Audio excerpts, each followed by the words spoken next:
Let's explore the differences between index funds, mutual funds, and ETFs, distinct yet related investment vehicles, each with its own advantages and disadvantages.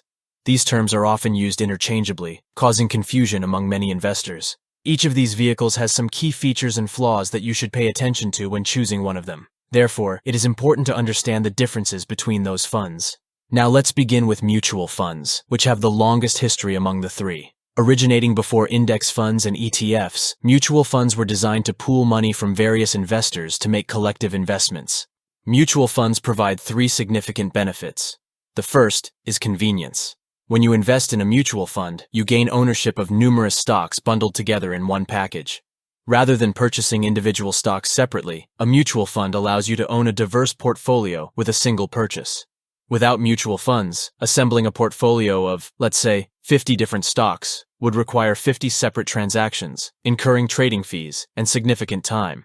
Moreover, by investing in a mutual fund, you enjoy instant ownership of all the stocks held by the fund. This diversification is a major advantage as it spreads your investment risk across multiple assets. Instead of putting all your money into one stock, akin to placing all your eggs in a single basket, a mutual fund distributes your funds across various stocks. Consequently, if one stock experiences a significant downturn, your overall portfolio remains safeguarded since it comprises only a fraction of your total investments. Now, the third advantage for mutual funds is that they are managed by investment professionals. Rather than navigating the stock market alone, you have experts selecting the stocks for you, providing convenience, diversification, and access to professional money managers. However, despite these benefits, mutual funds are not without their drawbacks. The primary concern lies in the hefty fees charged by actively managed funds. When experienced professionals actively manage your mutual fund, they typically impose an annual fee of approximately 3% of your account balance. This means if you invest $10,000, $300 go directly into the fund manager's pocket, irrespective of their investment performance. Even if your account balance decreases due to poor decisions, you'll still be charged 3%. In some cases, this could result in having less money than your initial investment, while the fund manager remains handsomely compensated. Furthermore, the cumulative effect of these fees can be staggering over time, significantly eroding your investment returns. Fees have the potential to diminish your nest egg by hundreds of thousands of dollars, making many mutual funds unappealing due to their high costs. As a result, most investors find that these fees outweigh the benefits, rendering many mutual funds not worth the investment. Now, let's delve into the next option, index funds. It all started with a visionary named Jack Bogle, who grew frustrated with how mutual funds were taking advantage of investors. He introduced a groundbreaking category of mutual funds known as index funds, which brought a remarkable revolution to the world of investing. Unlike traditional mutual funds, index funds operate under passive management. This means they follow a predetermined formula, eliminating the need for costly fund managers to make frequent buying and selling decisions. This formula is based on an index, giving rise to the term index fund. An index represents a sample of the stock market, designed to provide a quick gauge of overall market performance without delving into thousands of individual stocks. If you want a deeper understanding of the stock market, I recommend checking out this video for an in-depth explanation. The first index fund launched tracked the S&P 500 index, one of the most widely followed benchmarks globally. The beauty of index funds lies in their simplicity. Since they merely invest in stocks represented by the chosen index, the fees are significantly lower. You no longer pay for expensive fund managers making investment decisions for you. On average, index funds charge an annual fee of around 0.1%. It's important to note that index funds fall into the group of mutual funds. An index fund explicitly states that it tracks a particular index and specifies which one it follows.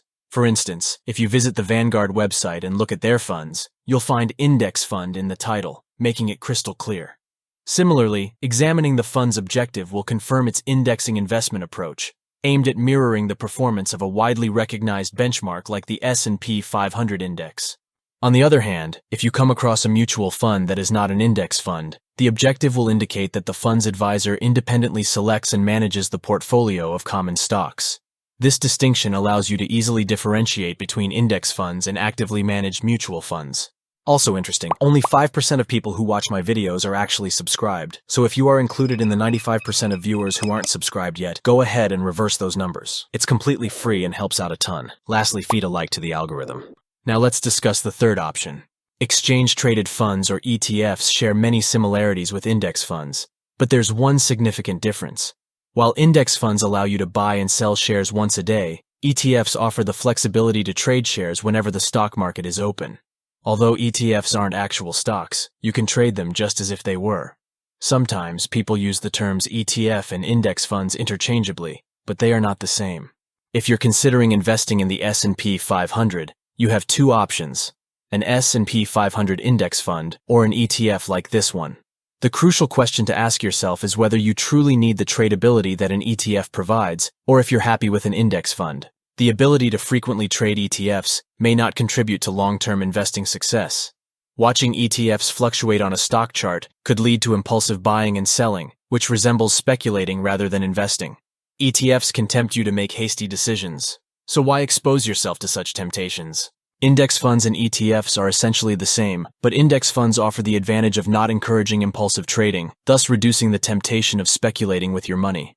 If you want to invest for the long term, it is probably sufficient to buy once and then hold on to your investment for the coming years. This long-term approach negates the necessity for high tradability, making index funds a more stable and suitable choice. If you're uncertain about choosing between ETFs and index funds, my recommendation would be to opt for index funds. But pay attention to the ongoing expenses as well. Now let me share with you a valuable technique that can significantly increase your chances of earning substantial returns when investing. It's a game changer. You can set up an automatic savings plan for reinvestment, which offers unparalleled ease and convenience. By scheduling a recurring monthly deposit from your checking account, you can effortlessly grow your investment by automatically purchasing more shares every month. This powerful strategy is known as dollar cost averaging, where you buy more shares when prices are low and fewer when prices are high, and it makes it a breeze to establish disciplined and effective investing habits. However, it's essential to be aware that this approach might come with higher trading fees compared to a lump sum investment. Nonetheless, the benefits of automating your investments make it a compelling option to consider for long-term success. Anyway, thanks for watching. Please like and subscribe.